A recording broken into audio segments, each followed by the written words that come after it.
এই প্রথমবার আমার চোখে পড়ল যে বিএনপির ভারপ্রাপ্ত চেয়ারপারসন জনাব তারেক রহমান এই সরকারের বিষয়ে কিছু কথা বললেন, কিছু নেতিবাচক কথা বললেন। এই প্রথমবার, আমি এর আগে এভাবে এতটা স্পষ্ট করে কখনো দেখিনি। উনি কি বলেছেন, আজকে উনি ঢাকা বার আইনজীবী সমিতি মিলনায়তনে রাষ্ট্র কাঠামো মেরামতের 31 দফা রূপরেখা শীর্ষক একটা প্রশিক্ষণ কর্মশালা হচ্ছিল। সেই প্রশিক্ষণ কর্মশালায় উনি ভার্চুয়ালি যুক্ত হয়েছিলেন এবং সেখানে উনি কিছু কথা বলেছেন। আমি আগেও বলেছি 31 দফা নিয়ে কিন্তু বিএনপি কখনোই থেমে থাকেনি। আজকেও আমি একটা ঘটনা বলি। আজকে আমি গুলিস্তান এলাকা দিকে গিয়েছিলাম। তো আমি যখন যাই সেখানে সিটি কর্পোরেশন, দক্ষিণ সিটি কর্পোরেশন পার হয়ে সামনে দিয়ে হেঁটে হেঁটে যখন যাচ্ছিলাম আমি দেখলাম রাস্তার উপর উসমানী উদ্যানের এক পাশে বিশাল একটা বিলবোর্ড, বিশাল, এবং সেই বিলবোর্ডটা হলো বিএনপির 31 দফা নিয়ে। সেখানে 31 দফার 31টা দফাই সেখানে উল্লেখ করা হয়েছে। অনেক বড় একটা বিলবোর্ডে 31 দফার সবগুলি দফা সেখানে বেশ বড় বড় হরফে লেখা আছে। মানুষ কিন্তু পড়ছে, আমি নিজেও কোথাও দাঁড়িয়ে পড়লাম ওখানে। তার মানে কি 31 দফাকে বিএনপি সবসময় সিরিয়াসলি দেখছে এবং এটা আমি আগেও বহুবার বলেছি। এবং সেই 31 দফার উপর ওনারা যে কর্মশালা, সেখানে বক্তৃতা দেওয়ার সময় উনি কী বলেছেন আমি আপনাদের একটু পড়ে শোনাই, তাহলে আপনারা বুঝতে পারবেন। আমি মূল বিষয় যেটা বলেছেন সেটা আমি পরে আসছি, আগে আমি অন্য বিষয়গুলোর পড়ে শোনাই দ্রুত, তারপরে আমি ব্যাখ্যায় যাব। তিনি বলেছেন যে আমরা লক্ষ্য করছি যে সরকারের বিভিন্ন কথাবার্তা থেকে এবং বিভিন্ন ব্যক্তি আলোচনা থেকে ফুটে উঠছে যে তারা সম্ভবত তাদের লক্ষ্য থেকে কিছুটা হলেও ক্ষেত্র বিশেষে বিচ্যুত হচ্ছে। তার মানে এই অন্তর্বর্তীকালীন সরকার, তাদের যে লক্ষ্য, এখন লক্ষ্যটা কি, এই লক্ষ্যটা নিয়ে কিন্তু আপনাদের নানা রকম ব্যাখ্যা থাকতে পারে। কেউ বলতে পারেন লক্ষ্যটা সংস্কার, কেউ বলতে পারেন যতদিন থাকা যায় ক্ষমতায় সেটাই থাকার লক্ষ্য, কেউ বলতে পারেন একটা নির্বাচন, কেউ বলতে পারেন একটা গণতন্ত্রায়ন, এমন একটা পদ্ধতি তৈরি করা যে পদ্ধতির মাধ্যমে দেশে একটা স্থায়ীভাবে গণতন্ত্র তৈরি। এই লক্ষ্য কিন্তু পার্সন টু পার্সন ভ্যারি করবে। বিএনপি কি মনে করছে? বিএনপি মনে করছে কিছু সংস্কার এবং সেই সঙ্গে নির্বাচন। তো বিএনপি ওই প্রেক্ষিতে হয়তো বলেছে যে এই সরকার ওদের লক্ষ্য থেকে কিছুটা হলো বিচ্যুত হচ্ছে। এটা কিন্তু একটা বড় অভিযোগ এবং সবচেয়ে বড় দলের সর্বোচ্চ নেতার কাছ থেকে এই অভিযোগটা এসেছে। আপনারা তো বলবেন যে উনি তো সর্বোচ্চ নেতা না, উনি তো ভারপ্রাপ্ত চেয়ারম্যান। চেয়ারম্যান তো একজন আছেন, চেয়ারপারসন, হ্যাঁ আছেন, চেয়ারপারসন কিন্তু ওনার কাছেই আছেন। কাজেই উনি যে কথাগুলি বলেছেন এগুলি হয়তো চেয়ারপারসনের সঙ্গে আলোচনা করেই বলেছেন, একই বাসায় থাকেন যেহেতু, এখন তো দূরে নেই। কাজেই আমার ধারণা এটা বিএনপির সর্বোচ্চ নেতৃত্বের কাছ থেকে এই অভিযোগটা এসেছে অন্তর্বর্তীকালীন সরকারের প্রতি। অন্তর্বর্তীকালীন সরকার এটাকে গুরুত্ব দেবে নাকি দেবে না? আমি মনে করি দেওয়া উচিত, কারণ অন্তর্বর্তীকালীন সরকার কিন্তু আলাদা কোনো অস্তিত্ব না, এটা সারা দেশের মানুষের সরকার। এখন সারা দেশের মানুষের মধ্যে এখানে অনেকগুলি রাজনৈতিক দল আছে এবং অনেকগুলি রাজনৈতিক দলের মধ্যে সবচেয়ে বড় স্টেক হোল্ডার এই মুহূর্তে হলো বিএনপি। কাজেই গুরুত্ব দিতে হবে ভাই। উনি আরও অনেক কথা বলেছেন, যেমন ধরুন উনি বলেছেন বিভিন্ন ব্যক্তির বিবৃতিতে বিভিন্ন রকমের বিভ্রান্তি তৈরি হচ্ছে, মানুষ বিভিন্নভাবে কনফিউজড হচ্ছে। খুব স্বাভাবিকভাবে রাজনীতিতে যখন কনফিউজ থাকবে অস্থিরতা তখন দেখা দেবে। এই অস্থিরতার কারণে প্রতিটি দেশের প্রত্যেকটি মানুষ সমস্যার সম্মুখীন হবে। মানে বিভিন্ন ধরনের কথা হচ্ছে, কিন্তু সরকারের মধ্যেই এক একজন এক এক রকম কথা বলছে। তেমনও কিন্তু আমরা দেখেছি, একদল বলছে আওয়ামী লীগকে নিষিদ্ধ করতেই হবে, আরেক দল বলছে আওয়ামী লীগকে নিষিদ্ধ করা যাবে না, আরেকজনকে বলছে তার জীবনের লক্ষ্যই হচ্ছে যে আওয়ামী লীগকে নিষিদ্ধ করা। তো এরকম নানা কথা কিন্তু হচ্ছে, আরও অনেক ক্ষেত্রে হচ্ছে। সংবিধান নিয়ে হচ্ছে, রাষ্ট্রের ব্যবস্থা কী হবে সেটা নিয়ে হচ্ছে, অনেক কিছু হচ্ছে। আবার উনি আরেকটা কথা বলেছেন, যখনই রাজনৈতিক অস্থিরতা থাকবে, রাজনৈতিক স্ট্যাবিলিটি যদি আমরা নিশ্চিত করতে না পারি, তাহলে আমরা যতই সংস্কারের ঘোষণা করি না কেন কোনোটাই সফল হবে না। অর্থাৎ উনি বলতে চাচ্ছেন যে রাজনীতির ক্ষেত্রে একটা স্ট্যাবিলিটি আমাদের নিশ্চিত করতে হবে। কীভাবে করবেন আপনি? এই সরকারের এমন একটা স্টেপ দেখান তো, যে স্টেপ দেখে আপনার মনে হবে তারা একটা স্থিতিশীল রাজনৈতিক পরিস্থিতি চায় দেশে। আমি তো মনে করি তাদের অনেক উপদেষ্টারা রীতিমতো রাজনৈতিক অঙ্গনে হিংসা ছড়াচ্ছে। আমি তো এমন দেখছি, নিজেরা একটা রাজনৈতিক দল করতে চায় এবং সেই দলটা করাও তো ঠিক মতো করতে পারছে না। সেই দলটা করা নিয়েও তারা নানা রকম ঝামেলায় পড়ছে এবং অন্য রাজনৈতিক দলগুলির মধ্যে এক ধরনের পারস্পরিক প্রতিহিংসা তারা ছড়িয়ে দিচ্ছে। দেখি ঠিক হচ্ছে? এই বিষয়গুলো কিন্তু আসছে। একটা জায়গায় আমি বলি, এই জায়গাটা বলে আমি মূল পয়েন্টে যাব।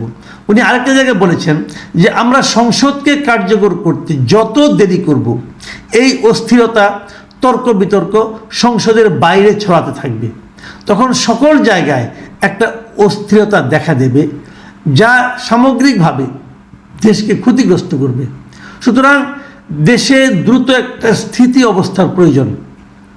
উনি বলতে চাচ্ছেন যত রাজনৈতিক কর্মকাণ্ড, রাজনৈতিক তর্ক, রাজনৈতিক বিতর্ক, রাজনৈতিক মতবিরোধ, যত কিছু আছে সব সংসদের ভেতরে করতে হবে, বাইরে করাটা আসলে স্থিতিশীলতার জন্য হুমকি। এই জায়গাটাতে আমি আবার ওনার সঙ্গে একমত নই। আমার নিজস্ব একটা মত আছে, আমি কিন্তু এই জায়গাটাতে একেবারেই একমত নই। আমি মনে করি যে তর্ক বিতর্ক সংসদের বাইরে হলে ক্ষতি কী? হওয়া তো উচিত। ধরুন আমি সংসদে নাই, আমি কোনো তর্কের করতে পারবো না, সূচনা করতে পারবো না। আমার কাছে কোনো একটা পলিটিক্যাল পার্টি কোনো একটা বক্তব্য হয়তো ভালো লাগলো, আমি তার প্রশংসা করতে পারবো না। অথবা একটা পলিটিক্যাল পার্টির বক্তব্য খারাপ লাগলো, আমি তার সমালোচনা করতে পারবো না। এবং সেই সমালোচনার আরও একজন লোক, অন্য একজন লোক আমার সমালোচনা করতে পারবে না ওই বিষয়টা নিয়ে? পারবে তো। উনিও করবেন, আমিও করবো। আমি যদি ভাবি না ওনার সমালোচনা, ওনার দৃষ্টিভঙ্গিটা ভালো, আমি আমারটাকে ত্যাগ করে তারটা গ্রহণ করব। আমি তো মনে করি রাজনীতি নিয়ে তর্ক বিতর্ক যত ছড়িয়ে দেওয়া যায় ততই ভালো, ততই ভালো। আমাদের দেশের মানুষ রাজনীতি নিয়ে আলোচনা করতে পছন্দ করে। এটা আমাদের, আপনি যদি কোনো আপনি টঙের দোকানে চা খেতে যান তাহলে টের পাবেন। আমাদের রিক্সাওয়ালারাও রাজনীতি নিয়ে কথা বলতে পছন্দ করে, কিন্তু করে। কাজেই এটাতে খারাপ কিছু নাই আমি মনে করি, বরং এটাকে আরও এনকারেজ করা উচিত। সেই সঙ্গে যে জিনিসটা করা উচিত সেটা হলো এই পরমত সহিষ্ণুতা। মানে আমার মতের সঙ্গে আরেকজনের মত মিলল না, অতএব তাকে ধরে আমাকে মারতে হবে, এটা করা চলবে না। তার মতটাকে আমার শোনার মতো আমার ধৈর্য থাকতে হবে, সেই পরিমাণ আমার মানে সহনশীলতা থাকতে হবে। যদি তারটা ভালো হয়, তারটা মানার মতো, তারটা মেনে নেওয়ার মতো আমার মধ্যে উদারতা থাকতে হবে। এই জিনিসটা তৈরি করতে হবে। আমি মনে করি আমাদের পলিটিক্যাল লিডারদের এই জিনিসটা ক্রিয়েট করতে হবে যে আমি যা বলেছি ওইটাই চরম সত্য, তা নয়, এর বাইরেও সত্য থাকতে পারে। সেই সত্যের বক্তব্য একজন মাত্র মানুষ উচ্চারণ করতে পারে, কিন্তু যদি সেটা লজিক্যাল হয় সেটাই আমরা গ্রহণ করব। এই মানসিকতাটা আমি বরং মনে করি আরও এনকারেজ করা উচিত, আর উৎসাহ দেওয়া উচিত। এই জায়গাটা আমি জানি না উনি কী প্রসঙ্গে বলেছেন, কী চিন্তা থেকে বলেছেন, আমি বলতে পারবো না। আমি যেভাবে বুঝেছি আমি সেটার সমালোচনাটা করলাম। যে কথাটা বলে শেষ করব সেটা হলো, দেখুন সংস্কার প্রস্তাব নিয়ে উনি কিন্তু কিছু গুরুত্বপূর্ণ কথা বলেছেন। আমি মনে করি সরকার এই বিষয়গুলিকে অত্যন্ত গুরুত্বের সঙ্গে যদি গ্রহণ না করে তাহলে আগামীতে ঝামেলা বাড়বে। উনি বলেছেন যে বিএনপি প্রথম সংস্কার প্রস্তাব দিয়েছে, এটা কিন্তু তারেক রহমানের বক্তব্য, যে বিএনপি প্রথম সংস্কার প্রস্তাব দিয়েছে, এই জন্য এটিকে পর্যায়ক্রমে বাস্তবায়ন করা আমাদের একটি পবিত্র দায়িত্ব। এই দায়িত্ব যদি পর্যায়ক্রমে পূরণ করতে হয় তাহলে অবশ্যই একটি সংসদের প্রয়োজন আছে, কারণ সংসদ সেই একমাত্র সংস্কার প্রস্তাবকে বাস্তবে রূপ দিতে সক্ষম হবে। মানে আপনারা যতই প্রস্তাব বানান না কেন, এবং এনজিও নির্ভর যে প্রস্তাবগুলো বানানো হয়েছে বলে আমি মনে করি, তার বিপরীতে যে সংস্কার প্রস্তাব বিএনপি দিয়েছে, বিএনপি সেটাকে বাস্তবায়নটা তাদের জন্য পবিত্র দায়িত্ব বলে মনে করছে। এবং আরেকটা কথা উনি কিন্তু গুরুত্বপূর্ণ বলেছেন এই প্রসঙ্গে, সেটা হলো বিএনপির রাষ্ট্র ক্ষমতায় অভিজ্ঞতা আছে, এটা উল্লেখ করেছেন। উল্লেখ করে বলেছেন যে অভিজ্ঞতার আলোকে সকলে মিলে সিদ্ধান্ত নিয়েছেন, যদি এখন কতগুলো সিদ্ধান্ত গ্রহণ না করি এদেশকে ধ্বংস করা থেকে রক্ষা করা সম্ভব নয়। মানে ওনার বক্তব্য হলো বিএনপি যে প্রস্তাবগুলি দিয়েছেন সেই প্রস্তাবগুলি বিএনপি দিয়েছে রাষ্ট্র ক্ষমতায় থাকার অভিজ্ঞতা থেকে। অর্থ কি? অর্থ হচ্ছে যে এই সংস্কার কমিশনগুলো যে প্রস্তাবগুলি দিয়েছে তাদের রাষ্ট্র ক্ষমতায় থাকার কোনো অভিজ্ঞতা নাই। তারা জানে না এই সংস্কারের কোনটা রাষ্ট্রের জন্য প্রয়োজন। হিসাব কিন্তু সিম্পল ভাই। তারপরে অবশ্য বলেছেন যে বিভিন্ন ব্যক্তি সংস্কার প্রস্তাব করছেন, যেটি খুব ভালো বলে আমি মনে করি, কিন্তু যে সময় কেউ সাহস করেনি ঠিক সেই সময় বিএনপি এবং যুগপৎ আন্দোলনের দলগুলো মিলে 31 দফা উপস্থাপন করেছে। আমি একটু হাসলাম এই কারণে যে আপনাদেরকে প্রশংসা করেছে, আপনারা ভালো কিছু প্রস্তাব করছেন, কিন্তু পাশাপাশি উনি এটাও বলেছেন আপনারা প্রস্তাব করছেন কখন? খুবই সুবিধাজনক সময়ে বসে। আর বিএনপি প্রস্তাব করছে কখন? যখন নাকি কেউ এই ধরনের প্রস্তাব করার সাহস করেনি, একটা প্রতিকূল অবস্থায় বসে ওনারা এই প্রস্তাব করেছেন। সংস্কার কমিটিতে যারা ছিলেন বিভিন্ন সংস্কার কমিশনে তারা সবাই কিন্তু সরকারের কাছ থেকে বেতন ভাতা পেয়েছেন। প্রত্যেকটা সদস্য জয়েন্ট সেক্রেটারি বেতন ভাতা সুযোগ সুবিধা পেয়েছেন। তার মানে ওনারা বেতনভুক্ত ব্যক্তি হয়ে সংস্কার প্রস্তাব করেছেন। আর বিএনপিটা প্রতিকূল অবস্থায় বিনা বেতনে নিজেদের হৃদয়ের তাগিদে নিজেদের অভিজ্ঞতার আলোকে তারা এই সংস্কার প্রস্তাবগুলো করেছে বলে তারেক রহমান বলছেন। উনি কোনটা গ্রহণ করবেন অথবা জাতি কোনটা গ্রহণ করবেন? আমি আগেও বলেছিলাম যে সংস্কার প্রস্তাব যেভাবে করা হচ্ছে কোনো কিছু চাপিয়ে দিলে হবে না। সরকারের উচিত ছিল রাজনৈতিক দলগুলোর সঙ্গে আলোচনা করে সংস্কার প্রস্তাব প্রণয়ন করা। সেই ট্রেন্ড ছেড়ে গেছে অনেক আগে। দেখা যাক কারা কতটুকু উদারতা প্রকাশ করতে পারে, কারা কতটুকু ছাড় দিতে পারে, কারা কতটুকু গ্রহণ করতে পারে।